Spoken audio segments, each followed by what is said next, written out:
Yeah, you're the champ. No, I've got training after this. Yeah, can you? You can't. That's I'll fine. be lucky if my car's still out there. Yeah. Really? I'm more nervous about my car than I was about Lorente. Obviously, you're rolling. No, I won't put that. Put that in if you want. I parked in the double yellows and I was like, nah, it's not good. So then I went, I looked to see if I could find anything. I came back and the only spot that was available was see the charging points for the electric cars, and I was like, sat in the spot for a minute and I was like, did I do this or did I not? And then I seen people walking in and I was like, so if I go out, my car's gone, I'll be gutted. Well, to give people some context about that, because that would be the start of the video, Nathaniel Collins, I'll do the intro as well. This is Umar for BoxNation in association with Global Next Trade. You seem more worried about that than October 4th. I don't want to go out there and not have a car, but I know on October 4th I'm going to have the business. Well, look, on an actual serious note, the bill says the next King of Scotland. We had the former King who's had an incredible, marvellous career and has sadly announced his retirement because of his eye issue in Josh Taylor.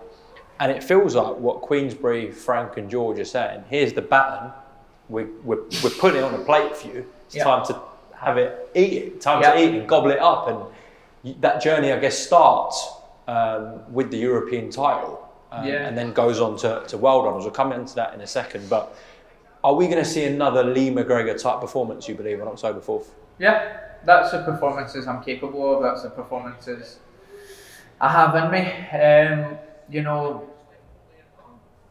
I can say it time and time again, I've fought credible opponents, I've fought loads of domestic fights recently, I've fought, for the EBU silver at the time because Lorente was tied up before. It's all came together in that last one. I know that's what I've got in the tank. I know how hard I trained for that, so it's just a kind of case of replicating it and happen again. You're a very nice guy. You have got that switch in you, and you're known as the Nightmare. That is your nickname. And it seems like when you get in the ring with people, it is a nightmare for them. The way you fight, and you've been doing that against the likes of, your Zach Millers, you've been at your sort of fringe European level as well. Lee McGregor's obviously a top class fighter. Will that translate against a Carrington, a Fulton, a Nick Ball? It should do. I feel like I'm getting more and more experienced. I think I've had 4 12-rounders now. My wee cousin messaged me the other day, funnily enough, and he says this is my 10th title fight in a row, back-to-back title fights for the last couple of years. I mean, I'm one of the fastest people to win the Commonwealth title. I won it in my 8th fight, we're on my 18th fight now, so I've been doing this. It's not just this guy's just suddenly in a 12-rounder or something, or this guy suddenly needs to do this against top opposition. I've been doing it, so it's maybe it's not been as highlighted as it could have been or should have been or whatever. I never got the right platform till I was with Queensberry, and then since I've been with Queensberry I've been doing it, so there's no reason it wouldn't translate to these other guys. I've fought all their styles, whether it be as an amateur or as a pro. Well, look, you're number 2 with the WBC. There's that beautiful, is it green and gold still? Is that still gold? It's green and silver, green and sadly. silver.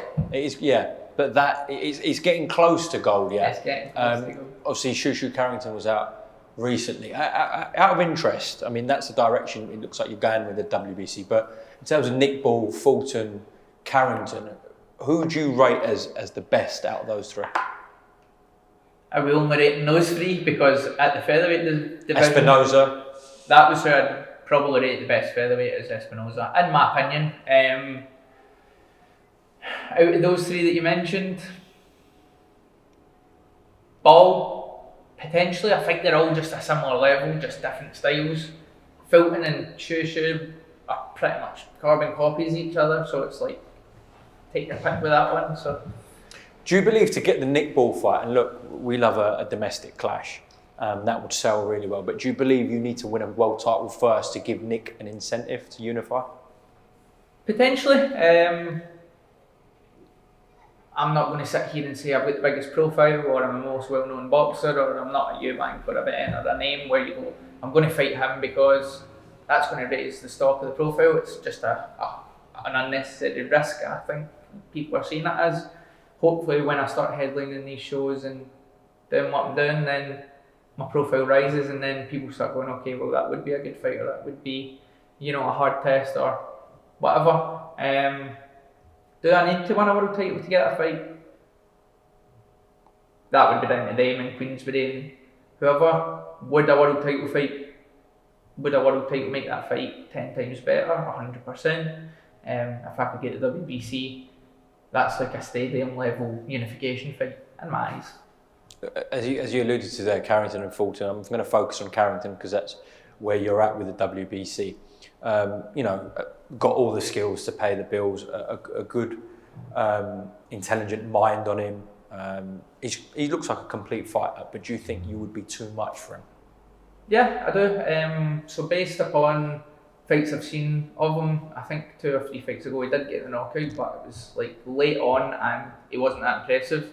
A couple of fights before that he got a draw or a gifted decision. So recent form, he might look like the all-round full fighter, but is he actually? I don't know. I don't think so. Like me and Josh were talking about going out to the States and travelling, and I've been out since I was 19 to different training camps in the wild card and stuff, and I've sparred that kind of typical American fighter, and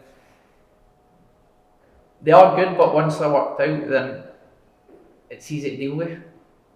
Well, listen, the first stop is October 4th. You're headlining, which is massive for yourself, for the European title. And then are we going to see one day the list go Ken Buchanan, Willie Lemon, Scott Harrison, Alex Arthur, Josh Taylor, Ricky Burns, and then Nathaniel Collins? Hopefully my name can be up there with him because that's good company to keep. Well, on that note, I think we'll close it there. Listen, have a good camp. We'll see you back here in Glasgow for a big fight week. Cheers. Top man, Nathaniel. Thank you, mate.